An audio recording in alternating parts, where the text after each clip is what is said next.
Qué bueno saber que somos familia, no importa de dónde vengamos, no importa dónde hayamos nacido, no importa cuál es nuestro idioma. La familia de Dios es la familia que comparte la misma sangre. Es la sangre de Jesús que nos limpió, nos restauró y ha hecho posible que una vez que éramos enemigos entre nosotros y enemigos de Dios, ahora somos familia de Dios y familia los unos con los otros. Eso es una gran diferencia y esa es la razón por la que nos podemos gozar y celebrar. No importa el lugar donde estemos, seguimos siendo familia. Y tenemos un compromiso, todos, los que están aquí y los que no están. Un día nos vamos a volver a encontrar en el reino. Y allí tenemos que estar todos participando de la gran fiesta que el Señor tiene preparada para los que le aman.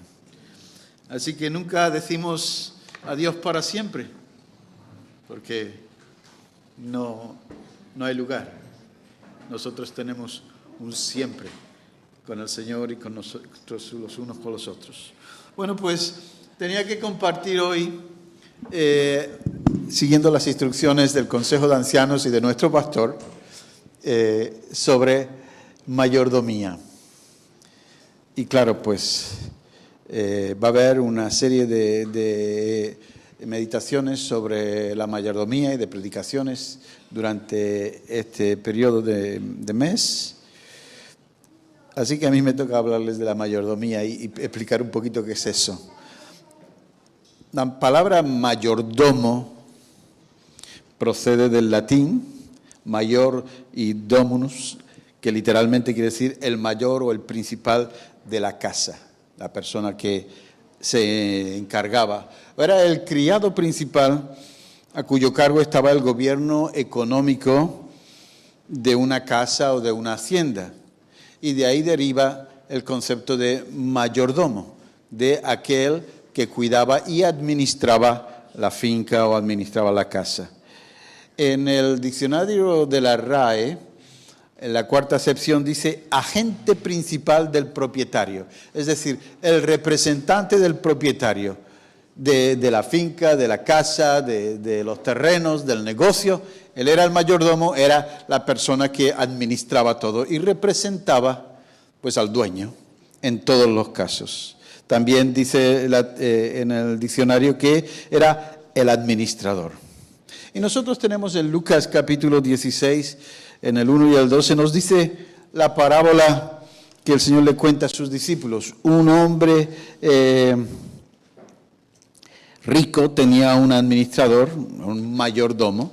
En las traducciones ahora dice administrador, la palabra antigua era mayordomo, a quien le acusaron de derrochar sus bienes. Así que lo mandó llamar, como hemos leído antes en el texto, y le dijo: ¿quién es este? ¿Qué es esto que tú me dices y me cuentan de ti? Rinde cuentas de tu administración porque ya no puedes seguir en tu puesto.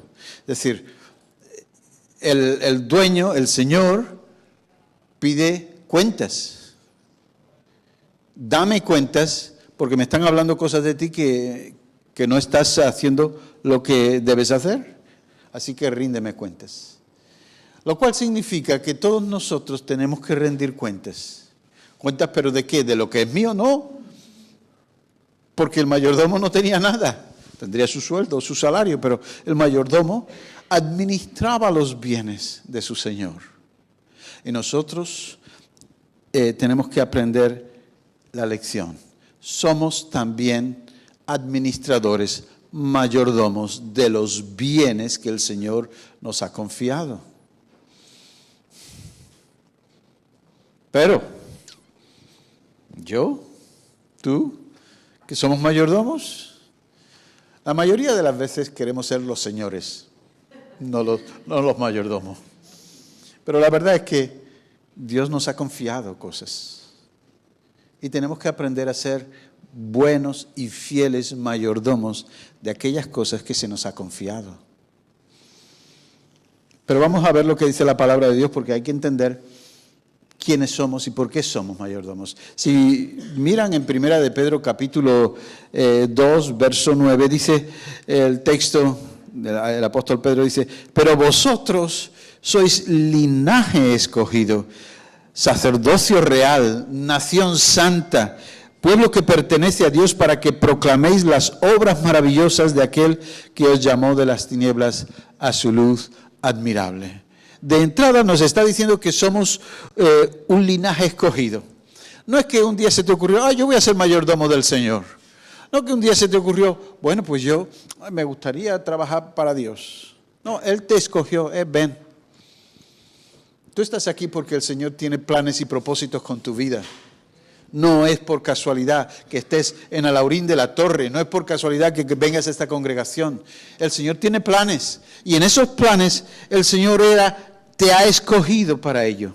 Y dice la Escritura que eres real sacerdocio o sacerdocio real, lo cual significa que todos nosotros somos sacerdotes. Si has estudiado los principios de la Reforma dice que todos los creyentes somos sacerdotes, que no necesitamos otro intermediario nada más que Cristo Jesús. Él es nuestro gran sumo sacerdote. Pero nosotros somos sacerdotes que trabajamos bajo la dirección del sumo sacerdote que es Cristo. Y tenemos que entender eso, porque eso nos llama y nos dice, pero tenéis que serlo. Porque además como iglesia, sois pueblo de Dios, para que proclaméis las obras maravillosas de aquel que os llamó de las tinieblas a su luz admirable. O sea, la primera misión de cualquiera que recibe el título de sacerdote real es proclamar la luz que viene del Señor, proclamar que el Señor es el que llama y saca de las tinieblas a su luz admirable. Porque para eso, para que sois el pueblo de Dios, para que proclaméis las obras maravillosas de aquel que os llamó de las tinieblas a la luz. Así que somos sacerdotes, ¿vale? Pero aquí dice, escogido, nación santa, sacerdocio real. Pero, ¿y con qué cuento? ¿Cómo puedo hacer eso? Hablando, claro, puedo dar testimonio de mi fe, pero hay más, porque el Señor no solamente te ha confiado que proclames el Evangelio, hay mucho más. Segunda de Pedro, capítulo 1, del 3 y el 4, dice, su divino poder, al daros el conocimiento de aquel que nos llamó por su propia gloria y potencia, nos ha concedido todas las cosas que necesitamos para vivir como Dios manda. Así Dios nos ha entregado sus preciosas y magníficas promesas para que vosotros, después de escapar de la corrupción que hay en el mundo, debido a los malos deseos, lleguéis a tener parte en la naturaleza divina. Así que no solamente Dios tiene un propósito de que yo predique su evangelio y la resurrección, sino que además dice que por su divino poder, nos ha dado conocimiento de aquel que nos llamó. ¿Quién te llamó? Cristo Jesús. Y nos llamó a su propia gloria y potencia. Nos ha concedido, a mí me encanta esto, nos ha concedido, porque yo soy muy poca cosa, yo no entiendo mucho, sí puedo compartir la fe, pero nada más, yo no tengo dones, talentos, capacidades.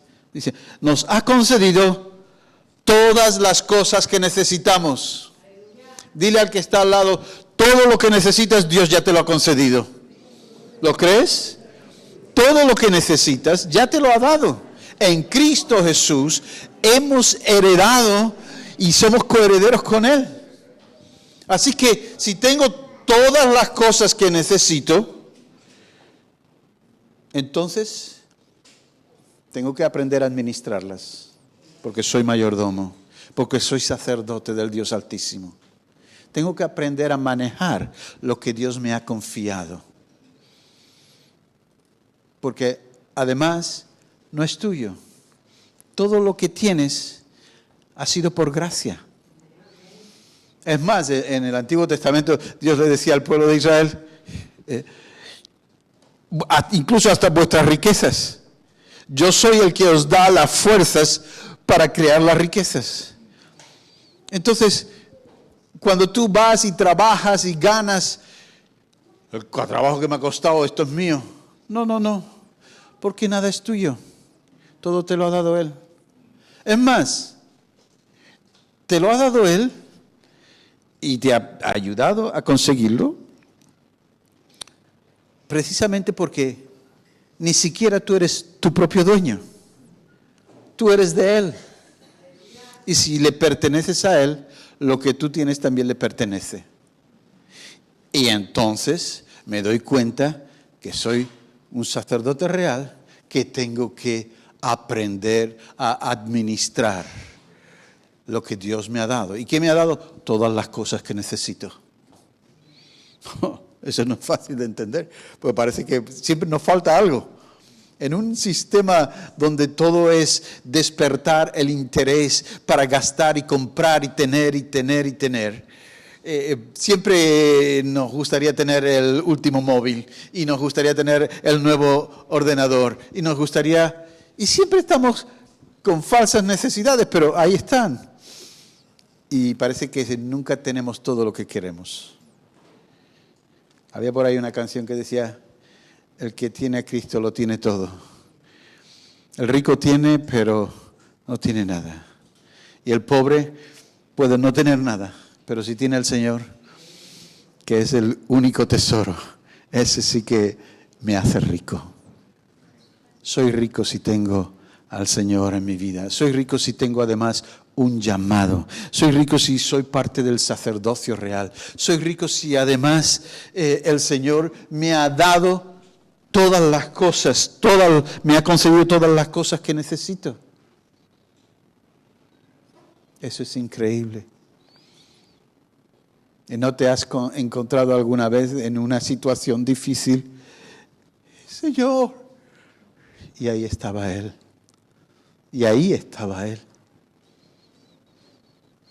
Ayer les contaba a los estudiantes una experiencia personal. Cuando yo me fui a Alemania al seminario, a estudiar en un seminario de allí, me encontré con que en Alemania nieva mucho y hace mucho frío. Yo llevaba unas zapatillas de deporte, de esas antiguas de tela. Ahora son muy caras las Nike, pero antiguamente era todo de tela, las zapatillas de deporte. Y se me hundían los pies en la nieve. Habíamos recién llegado, no sabía el alemán, ni el inglés, ni nada, y tenía que salir a cantar con los alumnos de primer año a la calle y hacer evangelismo. Bueno, lo que hacía era repartir folletos, porque no podía ni hablar con nadie. Pero resulta que aquella mañana me levanté y le dije: Señor, no tengo zapatos y tengo frío en los pies. Por más calcetines que me pusiera, se mojaba la lona. Bueno, nos fuimos a predicar, cantábamos en la calle, yo repartía los folletos, los que manejaban el alemán pues predicaban. Y por la tarde, esa tarde, pues como era como una pase, algo como un día libre, pues paramos y nos dijeron: no, pero hoy tenemos que continuar porque hay un señor que nos ha invitado a su casa. Los domingos por la tarde los alemanes son de Kaffee und Kuchen, café y tarta y pasteles. Y nos han invitado a los estudiantes. Bueno, pues vamos a ir a los estudiantes. Y fuimos, yo qué sé, los 10 o 12 estudiantes que estábamos allí. Vamos a la casa de aquel señor, era un cartero. Nos puso su café, nos puso sus pasteles y disfrutamos un rato todos charlando. Yo no podía hablar. Pero el hombre, el compañero que me traducía un poquito al inglés, ya captaba yo algo de inglés, me dice: es que dice que es cartero y no puede ayudarnos, pero quería invitarnos a los estudiantes. Bueno, pues qué bien. Y cuando nos vamos a marchar, dice: pero ¿quiere que vayamos con él? Pues vamos, nos vamos con él al terminar el café y la tarta y nos lleva a la parte de atrás de su casa. Tenía una especie de garaje, almacén, y estaba llena de zapatos. Y nos saca zapatos y todo el mundo mirando zapatos, y a mí me sacan unas botas de esas preciosas de piel con un borreguillo por dentro de esas. Y yo digo, esto es lo que me hace falta, pero si quiere que te los pruebe, no, ¿cómo va a probar? Yo viendo los precios que tenía, no puedo. Yo tenía un calderilla en el bolsillo. Pero, pruébatelo. ¿Pero para qué? Pensé, lo que nos ha invitado al café para después vender los zapatos. Bueno, no era esa su intención. Y cuando al final, pues de tanto insistir, me pruebo la bota, ¡ay, qué calentita estaba aquella! Y le decía, sí, pero no. Y viene el hombre con un bote de grasa de caballo que dice, esto para la piel la protege y no sé qué. Y encima me va a vender la crema. No, pero no era su intención. Dice, y cuando me lo prueba, dice que es para ti, pero yo no tengo cómo pagar. No, como no puede ayudarnos, pues te regala las botas. Miren, yo soy español de toda la vida y soy mucho más expresivo que los alemanes. Me fui para el alemán y le di un abrazo. Se quedó rígido porque ustedes saben que eso de que el primer día que te conozca te den un abrazo se sorprendió. Pero esa noche yo fui delante del Señor a hacer mis oraciones. Padre, esta mañana te dije que tenía frío en los pies y hoy tengo las mejores botas que podría encontrar. Y desde entonces entendí que el que tiene al Señor lo tiene todo. Y que si eres además mayordomo y administrador y sacerdote, puedes vivir y confiar en Él. Porque nos dice el texto, dice el apóstol Pedro, nos ha concedido todas las cosas que necesitamos para vivir como Dios manda. Y sigue el siguiente verso, dice, así que Dios nos ha entregado sus preciosas y magníficas promesas para que vosotros, después de escapar de la corrupción que hay en el mundo, debido a los malos deseos, lleguéis a tener parte en la naturaleza divina. Que es interesantísimo. Dios no solamente nos ha concedido todas las cosas que necesitamos, sino también, dice Pedro, Dios nos ha entregado sus preciosas y magníficas promesas para que vosotros, después de escapar de esta corrupción, pues podáis alcanzar y tener parte en la naturaleza divina. Esto es demasiado, perdónenme, esto es muy fuerte. Está diciéndonos que nos ha entregado preciosas y magníficas promesas. ¿Cómo administras las promesas que Dios te ha dado? ¿Cómo las manejas? ¿Cómo las usas? Cuando decimos, no, el Señor es mi proveedor, pero ando como loco buscando a ver quién me da o quién me ayuda. Cuando decimos, no, yo confío en el Señor, pero estoy muerto de miedo por las cosas que ocurren. Ahora, recuerda, te ha entregado preciosas y magníficas promesas para que, después de escapar de la corrupción de este mundo, podáis ser participantes de la naturaleza divina. ¿Cuáles son esas promesas? Tú sabes las promesas que Dios te ha hecho. Tú has leído ahí muchas promesas que están y que dicen, no, pero esto era para aquellos tiempos y no las aproveches para tu vida. Y entonces somos escasos en administrar todo lo que Dios nos ha dado. Porque Dios te da preciosas promesas, pero bueno, eso era para otros tiempos. Bueno, pero no ahora. Y nos perdemos las promesas. No estás administrando como buen mayordomo y sacerdote las promesas de Dios. Porque la Escritura nos dice que todas las promesas de Dios son sí, amén en Cristo Jesús. Y si nosotros creemos que son sí y amén, entonces las creo y las reclamo y las uso y las declaro. Porque estoy esperando en un Dios que no falla. No es que sus promesas puedan ser algunas veces sí y otras veces no. Lo que Dios dice es sí, amén. Si es conforme a su voluntad, va a ocurrir. Pero tengo que administrarlo. Primero tengo que aprender cuál es su voluntad. Si siempre ando todavía enredado en la corrupción de este mundo y en los malos deseos, pues no entiendo todavía cuál es su perfecta voluntad. Pero la perfecta voluntad es que como sacerdote, que como representante del Señor, tú tienes promesas y que tienes que poseerlas y que tienes que apropiártelas. Y que cuando las coges y sacas el dinero y echas lo último que tenías en el bolsillo, ¿sabes qué va a ocurrir? Se te va a multiplicar. Pero si no tenía, no sé. Estando en Alemania, le vuelvo a contar otra experiencia. Estando en Alemania, la primera vez que voy a una iglesia española y resulta que están levantando una ofrenda para pagar el sepelio de Rubén Lorenz. Y ese señor a mí me sonaba mucho. Era uno de los que con los que mis padres se habían convertido en Marruecos. Y ha fallecido y la viuda no tiene para el entierro. Yo, estudiante, miro lo que tengo, van a pasar la ofrenda y tenía un billete nada más. No sé qué serían 20 marcos en aquella época, algo pequeño. Y yo, Señor, ¿cómo lo voy a echar si me quedo sin nada? Y ya hasta que yo trabajaba en una fábrica y hasta que no me den la calderilla que trabajo todas las noches. No. Pero el Señor me dice, ella lo necesita más que tú.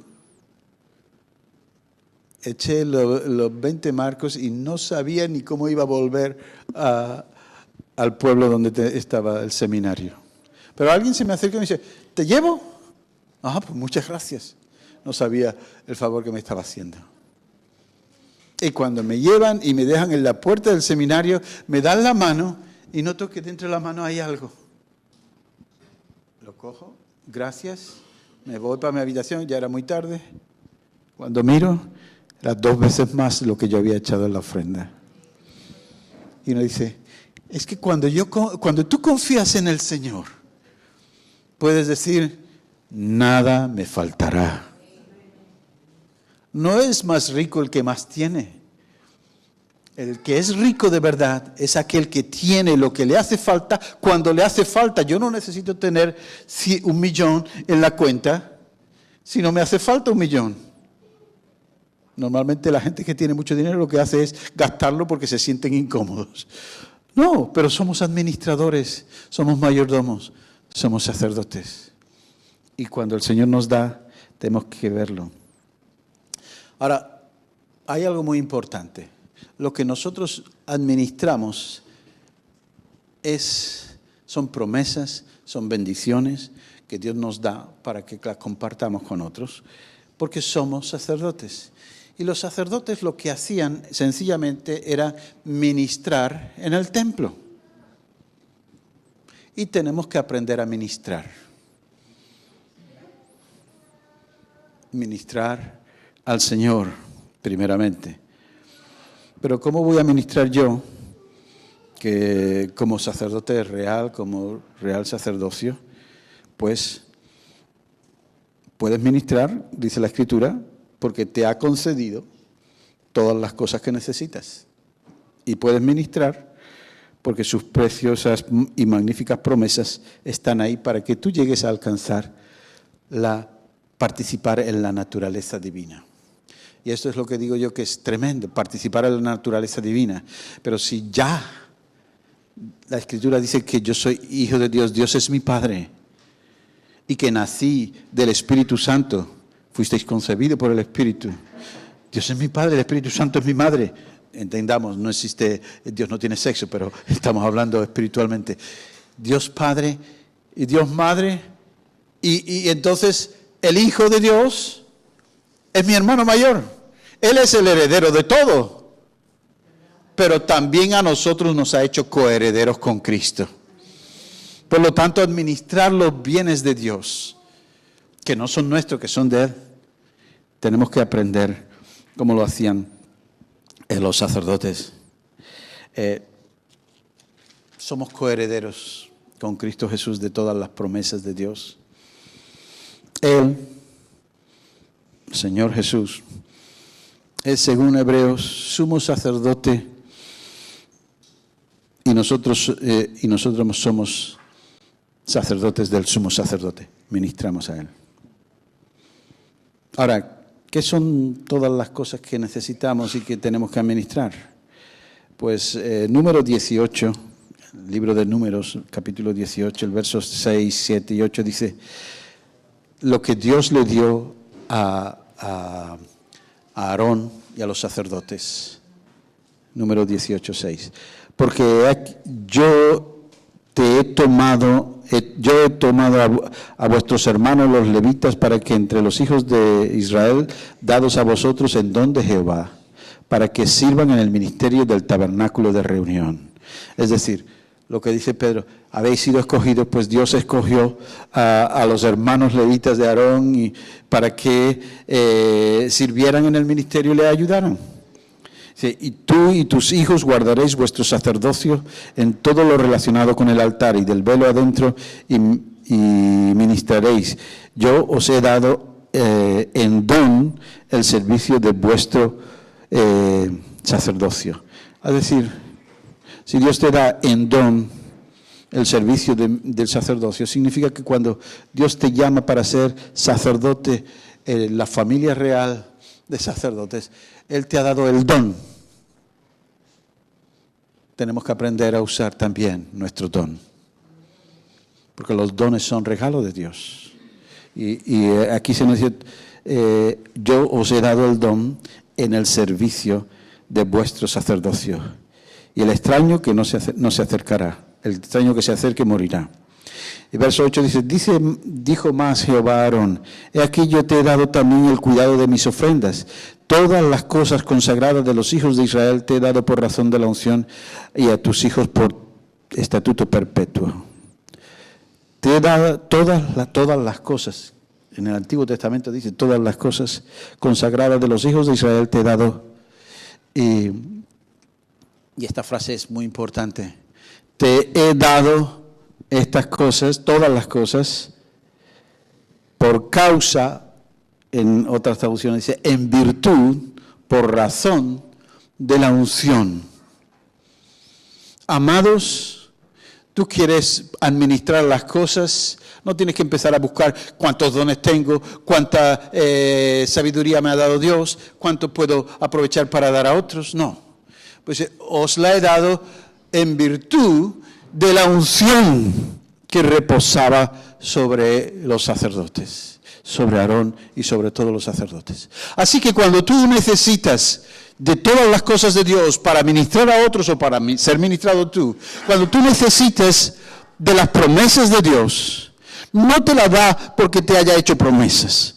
Te las da en base o por causa, en virtud de la unción. Luego los hijos de Dios, lo que tenemos que buscar no es, Señor, cuántas cosas me han dado, cuánto talento tengo, cuántos dones tengo. Tengo que buscar la unción. Porque cuando uno busca la unción, las cosas vienen para poder ministrar y ayudar. Por lo tanto, te las he dado por causa de la unción, en virtud de la unción, porque te ungí. Y saben que nosotros somos aquellos que han nacido del agua y del Espíritu. Cuando el Señor fue traspasado, su costado salió sangre y agua. Y esa agua representa el Espíritu de Dios. Y ahora, él era el único que tenía el Espíritu de Dios. Cuando fue bautizado por Juan el Bautista, también recibió la llenura del Espíritu y él fue lleno del Espíritu desde entonces y era el portador del Espíritu porque nadie más tenía el Espíritu Santo en sus vidas. Él era el portador del Espíritu. Pero cuando murió, dio su Espíritu. El que tenga sed, venga a mí y beba, y como dice la Escritura, de su interior correrán ríos de agua viva. Y esto dijo del Espíritu que habían de recibir aquellos que creyeran en él. Y el día en que murió, el Señor entregó el Espíritu. Y desde entonces, los que nacen del agua y del Espíritu, esos son hijos de Dios. Pero el Espíritu es algo que está ahí que ni sabemos palpar, ni entender, ni comprender. Pero lo que Dios está diciendo, busca la unción. Busca la unción. ¿Quieres ser un buen mayordomo? Busca la unción de Dios sobre tu vida. ¿Quieres ser un buen administrador de lo que Dios te ha dado? Busca la unción en tu vida. Señor, úngeme una vez más. Señor, otra vez. ¿Recuerdan? Los apóstoles estaban llenos del Espíritu. Sí, pero cuando después que le dieron una buena paliza y lo amorataron y tuvieron que los echaron para que no hablaran más y llegaron molidos a donde estaba el resto. ¿Qué hacemos? Pues vamos a orar, pero mira lo que ha pasado. No importa. Lo importante es que Él sea proclamado. Venga, vamos a orar de nuevo. Vamos a buscar, ¿qué? Más unción. Y empezaron a orar. Señor Dios nuestro, tú has visto que estos que se levantaron contra tu amado Hijo Jesús. Y empezaron a orar, y empezaron a orar, y empezaron a adorar. Y dice, danos el valor de poder predicar y testificar en tu nombre. Y mientras hacía, el Espíritu Santo descendió de tal manera que los cimientos de la casa temblaban. Y todos volvieron a ser llenos otra vez del Espíritu. Porque es importante esa unción, ser lleno una vez y otra vez y otra vez. Porque si no, hasta se nos olvida todas las cosas que Dios nos ha dado para administrar. Y pensamos, bueno, si yo ya he hecho mi ofrenda y doy mi diezmo, yo ya soy buen administrador. No, pero ¿qué de tu tiempo? ¿Qué de las circunstancias? Busca la unción. Porque todas estas, y si leen el capítulo 18 de Números, es increíble la de cosas que Dios le dio a Aarón y a todos los sacerdotes y a la casa de Leví. Increíble. Claro que si lo lee, usted va a descubrir que Aarón y sus hijos que ministraron con él cuando fue ungido, bueno, Moisés le echó como 9 litros de aceite por encima y todo el traje manchado de aceite, esas prendas tan hermosas y con los cordones de oro, todo precioso, y ahora está chorreando de aceite. Y después dice, ahora Aarón, lo que yo te he enseñado tenéis que hacerlo, le dijo Moisés. Se ponen a sacrificar el cordero, el ternero, animales. Los hijos recogían la sangre y la echaban alrededor del altar. La verdad es que cuando terminaron de trabajar y estaban ya cansados de sudar, menos mal que los trajes eran de lino y entonces el fresquito impedía que estuvieran sudando delante del Señor, porque el sudor representa el esfuerzo de la carne y Dios les dio trajes de lino para que no sudaran, porque el sudor, el esfuerzo de la carne nunca cumple con el propósito del Espíritu. Así que, pero cuando se miraron el uno al otro, parecían carniceros, no sacerdotes. Toda la dignidad se le había ido de esos trajes hermosos. ¿Qué es esto? Bendice al pueblo. Y Aarón, así, bendice al pueblo. Bueno, Dios os bendiga. Ahora entrad dentro del santuario. Entraron en el santuario. Adoraron a Dios. Con esa facha llena de sangre y aceite chorreando, pringosos. Esta manera de adorar. Y cuando salieron del santuario, dice el texto en el capítulo 18 y 19 de Números, que Aarón levantó las manos llenas de sangre, resbalóse, le corría todo por ahí, y bendijo al pueblo. Y cuando bendijo al pueblo, fuego del cielo descendió y consumió todas las piezas que estaban en el altar, porque no habían metido fuego. ¿Y eso qué significa? Cuando realmente buscamos la unción, buscamos el servicio y rendimos nuestro esfuerzo carnal y lo hacemos para Dios, al final resulta que nos encontramos con que podemos bendecir a otros. Y además, fuego del cielo consume el sacrificio. Miren, el Señor quiere ser un buen mayordomo en todas las cosas que Dios te ha dado por medio de su Hijo. ¿Quieres ser un buen sacerdote? No lo busques más. Busca la unción. Porque todo viene dado en virtud de la unción. ¿Y entonces qué significa esto? Pues, ¿cómo busco la unción? Miren, el problema más grande que tenemos todos los creyentes es estar esperando en Dios. Y uno se arrodilla un ratito y después te levantas y haces tus oraciones. ¿Y cuando has terminado de orar? Pues si han pasado nada más que 10 minutos. Y ya quieres que venga la respuesta. Y ya queremos que ya, Señor, ya, porque tengo otras cosas que hacer. Miren, hay un problema. Aquí en el capítulo 10 del Levítico, número Levítico. En Levítico capítulo 8 nos dice lo que es eso de esperar. Después dice el capítulo 8 de Levítico, capítulo 8, verso 30. Moisés tomó un poco del aceite de la unción y de la sangre del altar y roció a Aarón y a sus hijos junto con sus vestiduras. Así consagró Moisés a Aarón y a sus hijos junto con sus vestiduras. Luego les dijo Moisés a Aarón y a sus hijos: coced la carne a la entrada de la tienda de la reunión y comedla allí junto con el pan del sacrificio de ordenación, tal como lo ordené cuando dije a Aarón y sus hijos se lo comerán. Quemad después en el fuego el resto de la carne y del pan. Quedaos 7 días a la entrada de la tienda de reunión hasta que se cumpla el rito de vuestra ordenación, que dura 7 días. El Señor mandó que se hiciera propiciación por vosotros, tal como se ha hecho hoy. Así que 7 días con sus noches os quedaréis a la entrada de la tienda de reunión, cumpliendo con lo que el Señor ha prescrito, para que no muráis. Así me lo ha mandado el Señor. Y Aarón y sus hijos hicieron todo lo que el Señor había mandado por medio de Moisés.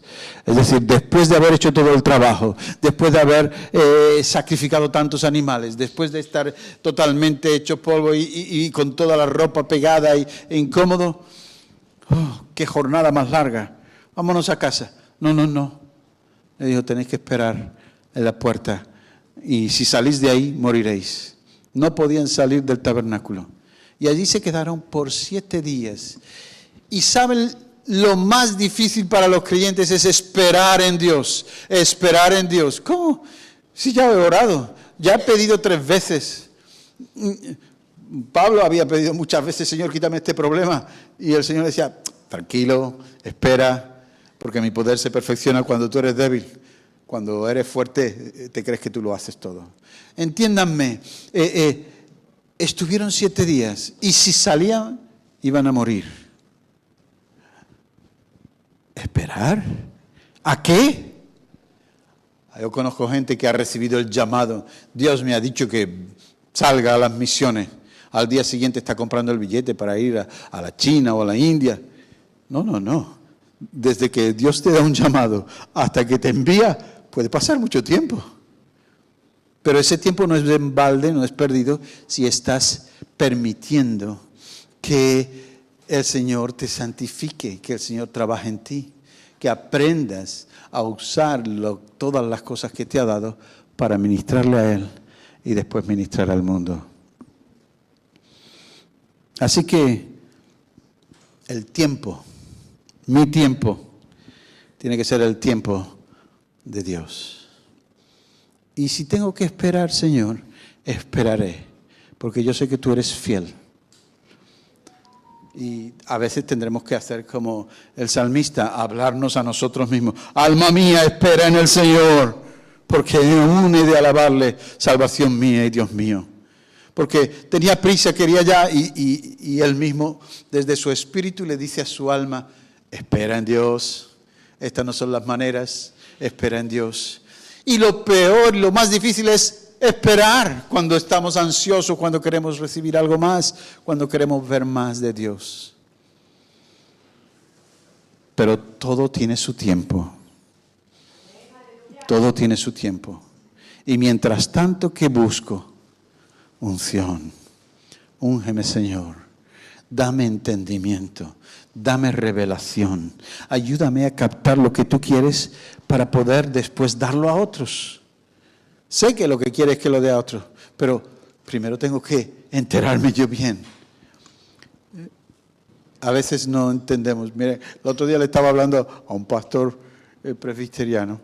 Mira, se nos ha olvidado que el Evangelio no es solamente la muerte y la resurrección de Jesús. No. Muerte, resurrección y ascensión. La Escritura dice que subió a los cielos y se sentó a la diestra del Padre. ¿Eso qué significa? Que el Evangelio completo es que murió, resucitó y fue llevado a la gloria.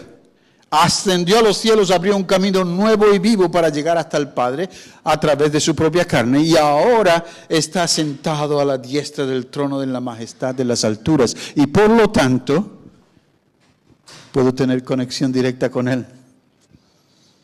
Porque vive aquí. Y por eso dice Pablo, y nosotros estamos sentados con Cristo en los lugares celestiales, juntamente con Él. Entonces es importantísimo predicar un evangelio en el que Cristo está sentado en el trono. No solamente que murió y resucitó. Esa es la primera parte.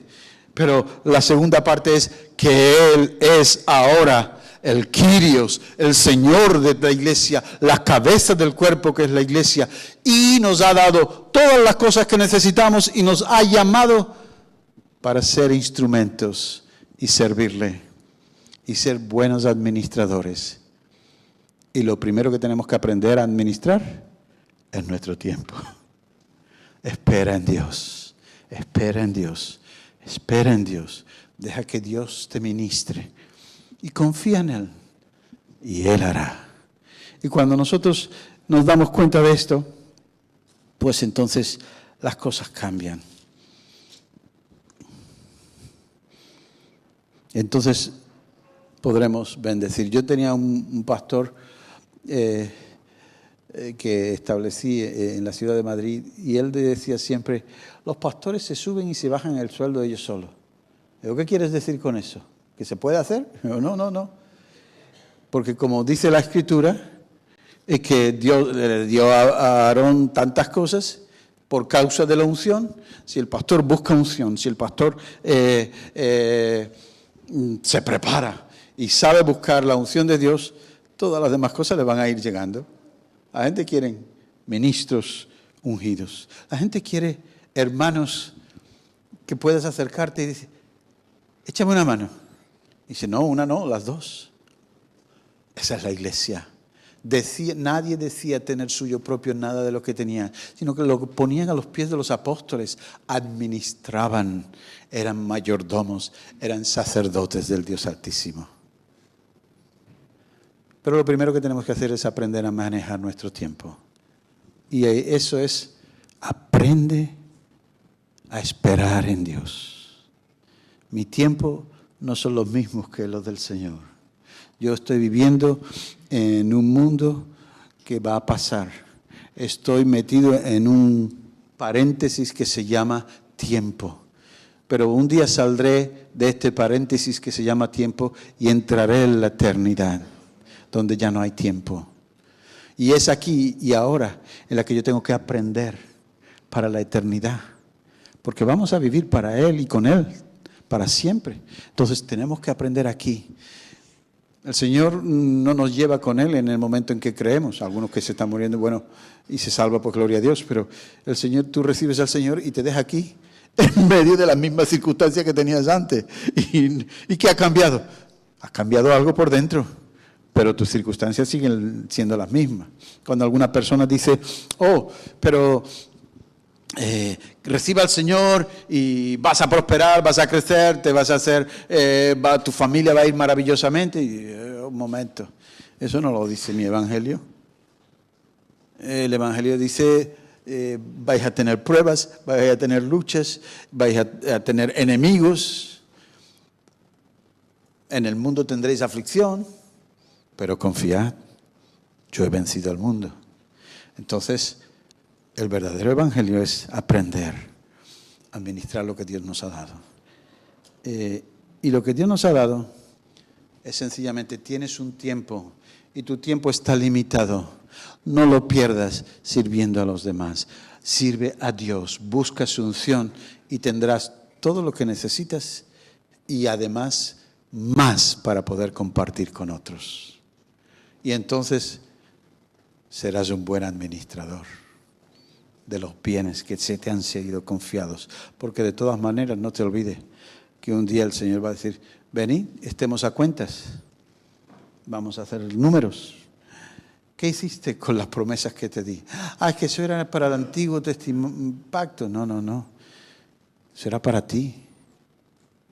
El Señor sacó a Israel de Egipto y lo llevó hasta la tierra prometida. La liberación de la esclavitud del pecado la hizo con la sangre de un cordero que se pintó en los dinteles de las puertas.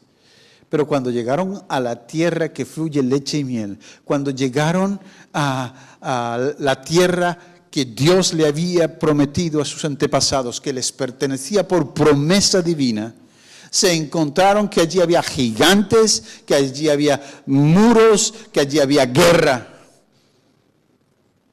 ¿Y qué? La primera vez se volvieron para atrás muertos de miedo. Ahora se levantó una generación que decía, vamos para adelante. Y cruzaron el Jordán.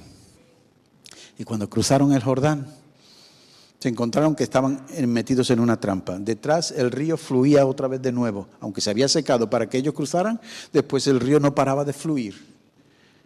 Y además estaba desbordado por las dos orillas, porque era tiempo de primavera.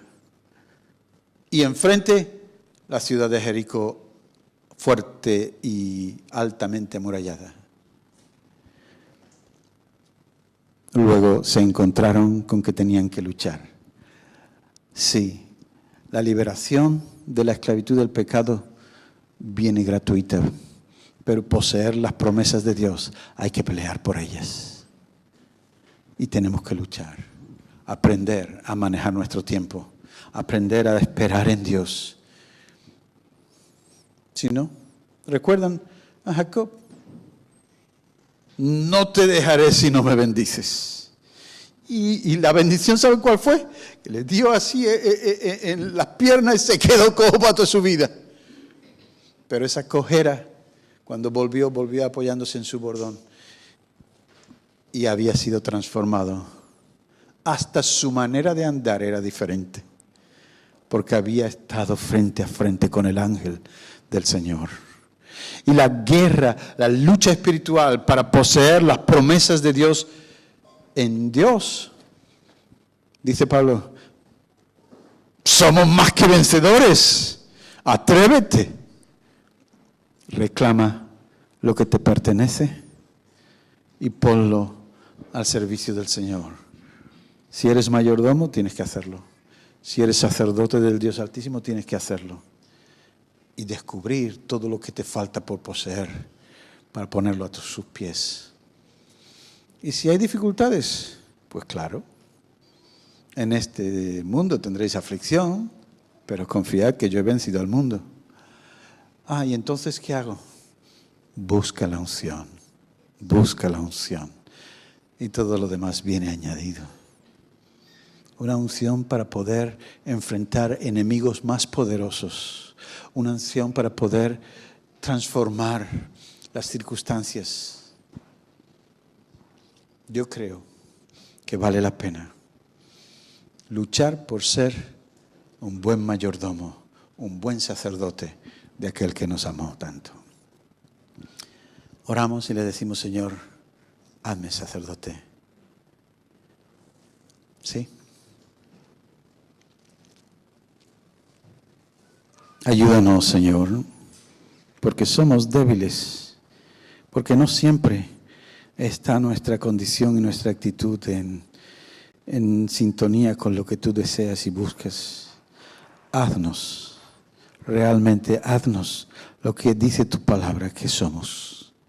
Transfórmanos por medio de tu Espíritu para que alcancemos ser aquellos que con unción pueden servirte, pueden ministrarte a ti y ministrar a los demás. Ayúdanos, Señor, para que por medio de esa unción seamos transformados y poder encontrarnos con que nosotros somos también participantes de la naturaleza divina. No somos divinos, pero tú nos has dado de tu naturaleza. Te bendecimos, te adoramos e invocamos esa gracia sobre nuestras vidas para que podamos ser instrumentos útiles en tus manos. Por eso oramos en el precioso nombre de Jesús y en su nombre te damos gracias. Amén y amén.